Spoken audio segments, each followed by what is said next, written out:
Assalomu alaykum hurmatli tinglovchilar. Raqamli biznes transformatsiya fani doirasida navbatdagi ma'ruza mashg'ulotimizni boshlaymiz. Bu ma'ruza mashg'ulotimiz raqamli davlat nomi bilan ataladi va bu mavzu doirasida ko'rib o'tadigan asosiy masalalarimiz ushbu slaydda keltirib o'tilgan. Ya'ni elektron hukumat, raqamli demokratiya va raqamli transformatsiya sharoitida elektron hukumatdan raqamli davlatga o'tish masalalari va shu kabi bir qator masalalarga to'xtalib o'tamiz. Elektron hukumat tushunchasini ikkita asosiy bir ma'nolarga to'xtalib o'tish maqsadga muvofiq. Ya'ni uni tor ma'noda va keng ma'noda talqin qilamiz.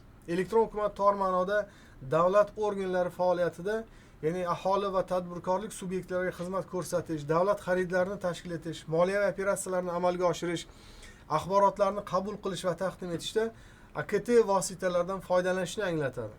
Kengroq ma'noda uni talqin qiladigan bo'lsak, boshqaruvni optimallashtirish, fuqarolarning konstitutsiyaviy huquqlarini ta'minlash, aholiga xizmat ko'rsatish sifatini oshirish maqsadida axborot kommunikatsiya texnologiyalarini joriy etish natijasida davlat boshqaruv tizimidagi ichki va tashqi o'zaro aloqalarni o'zgartirish jarayoni tushuniladi.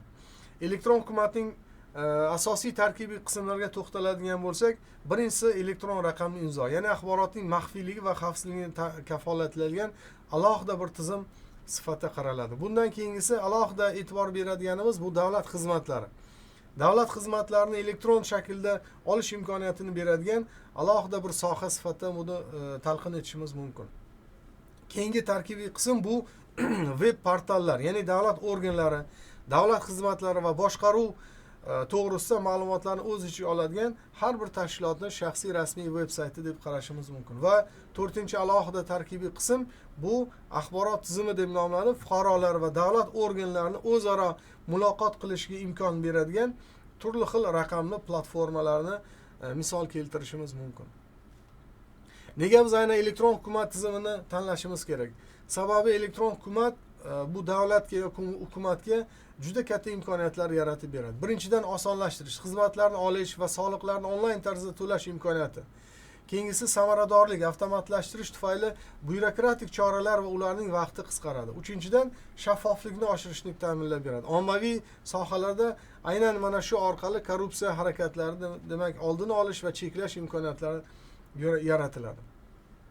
Shu o'rinda Prezidentimizning ushbu bir fikrlarni aytib o'tish maqsadiga muvofiq. Avvalo, aholi eng ko'p to'qnash keladigan sohalarni raqamlashtirish, odamlarning og'irini yengil qilish zarur. Aynan shu maqsadda bugungi kunda mamlakatimizda juda keng qamrovli islohotlar amalga oshirildi elektron hukumat va raqamli davlat sohalarida. Bu masalada chet el tajribasini o'rganadigan bo'lsak, elektron hukumat tizimining muvaffaqiyatli namunalari qatoriga Estoniya, Janubiy Koreya va Daniya mamlakatlari misol keltirishimiz mumkin. Estoniyada 10 yildan ortiq vaqt davomida elektron hukumat tizimi muvaffaqiyatli faoliyat yuritib kelayotganligini ko'rishimiz mumkin va bu fuqarolarni turli xizmatlardan elektron tarzda olish imkoniyatini bermoqda.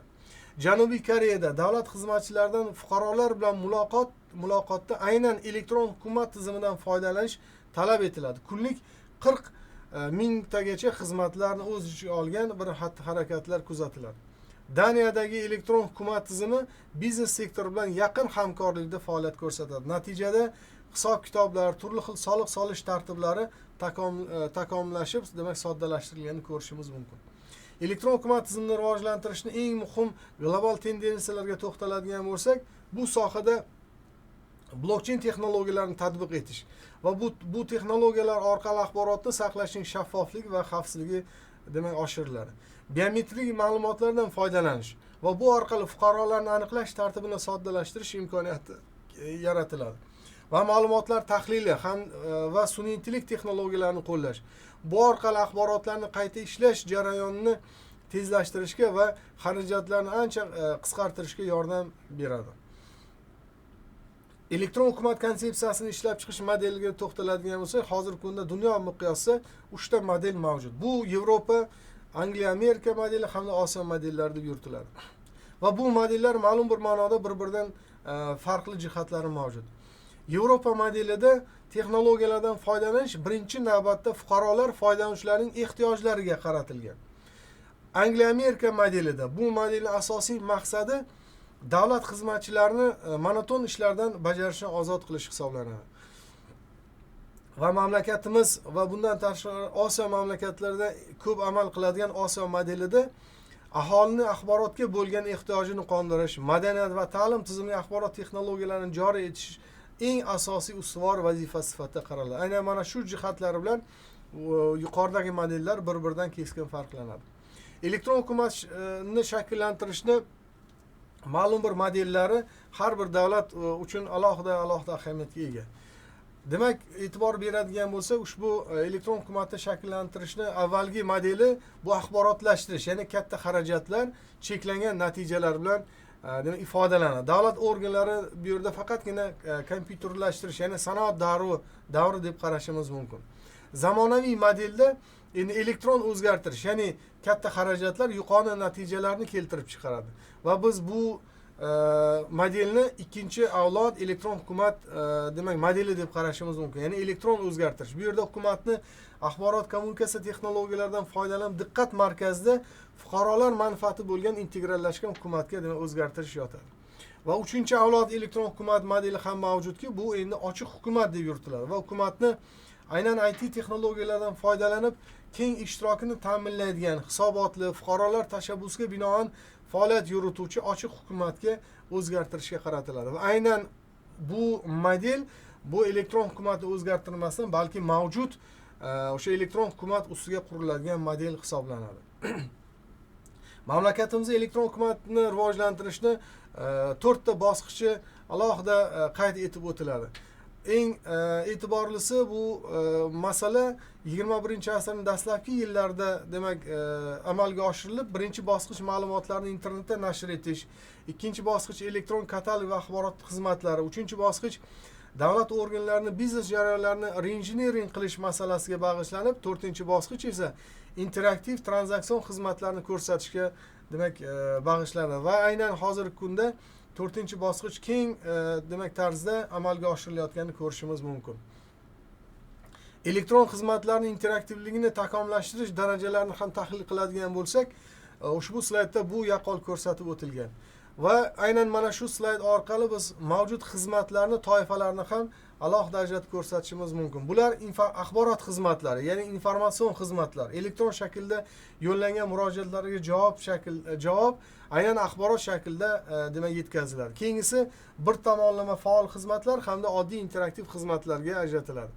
Va undan keyingi darajasi, ya'ni aynan interaktivlik maqomi yuqori bo'lgan 4 va 5 daraja bu tranzaksion interaktiv xizmatlar hamda targetizatsion interaktiv xizmatlar toifasiga ajratiladi. Aynan tranzaksion interaktiv xizmatlar bu iste'molchilarni identifikatsiya qilish va to'lovlarni elektron shaklda amalga oshirish va real manzilga yetkazib berish imkoniyatini taklif etadi. Targetizatsion interaktiv xizmatlar esa iste'molchilar toifasi, sharoiti va imkoniyatlarga mos tanlovini taklif etadi va xizmat natijasi ko'rsatilgan ixtiyoriy manzilga yetkazib beradigan maqsadli avtomatlashtirilgan xizmatlarni o'z ichiga oladi.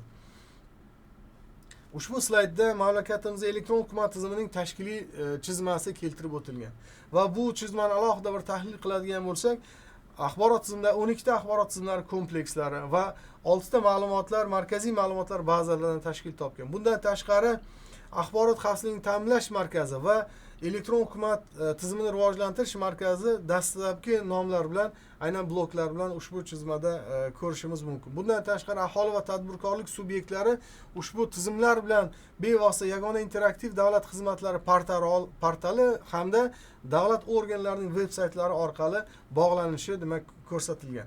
Bugungi kunda bu chizmani yana boshqacha bir talqin qiladigan bo'lsak, fuqarolar va yuridik shaxslar davlat xizmatchilari bugungi kunda nafaqat yagona davlat interaktiv xizmatlari portali yoki davlat idoralarining rasmiy saytlari orqali, balki elektron hukumat infokiosklari orqali, qolaversa davlat xizmatlari markazlari, ya'ni yagona darcha markazlari orqali ham yuqoridagi kabi turli sohalarda mavjud bo'lgan xizmatlardan foydalanish imkoniyatlariga ega.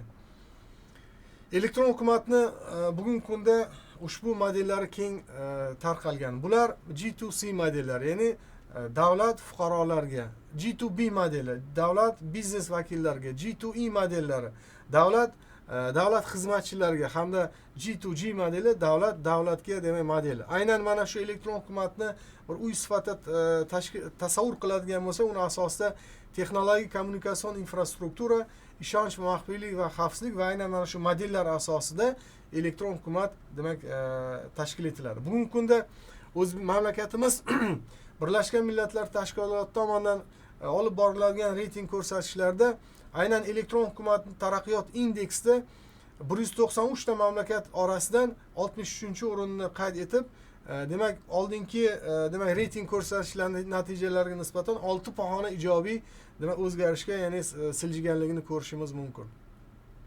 Elektron hukumat taraqqiyot indeksini baholash tizimi 3 ta subindeksi orqali baholanadi. Bular elektron xizmatlar subindeksi, telekommunikatsiya infrastrukturasi subindeksi va inson kapitali subindekslari.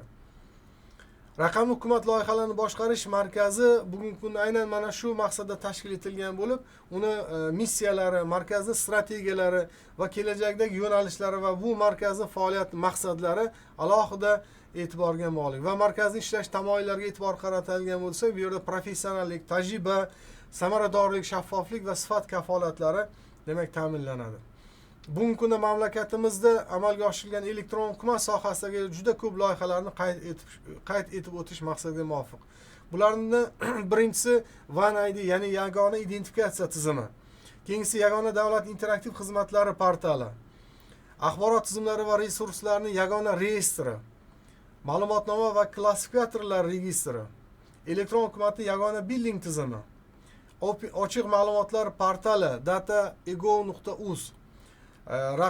Raqamli rivojlanish darajasi, ya'ni hududlar kesimida rivojlanish darajasini reyting baholash tizimi NIS.uz platformasida va alohida e'tibor berishimiz kerak bo'lgan masala bu yagona davlat interaktiv xizmatlar portali va bu portaldan foydalanishning asosiy sabablari navbatlarsiz xizmatlardan foydalanish imkoniyatining yaratilishi, soliq va jarimalar qarzdorliklarni aniqlash va to'lash imkoniyatining mavjudligi, qayta aloqa, ko'l markaz orqali fuqarolarga yordam berish, 10% hamda nogironligi bo'lgan shaxslarga 50% gacha chegirmalarning mavjudligi, kommunal va davlat xizmatlari uchun turli xil to'lovlar, barcha hujjatlar QR kodlar bilan himoyalanganligi va hayotiy vaziyatlarda muhim savollarga javob olish imkoniyatlari aynan mana shu portal orqali yaratiladi. Ushbu fikrlar bilan bugungi ma'ruzamizga yakun yasaymiz. E'tiboringiz uchun rahmat.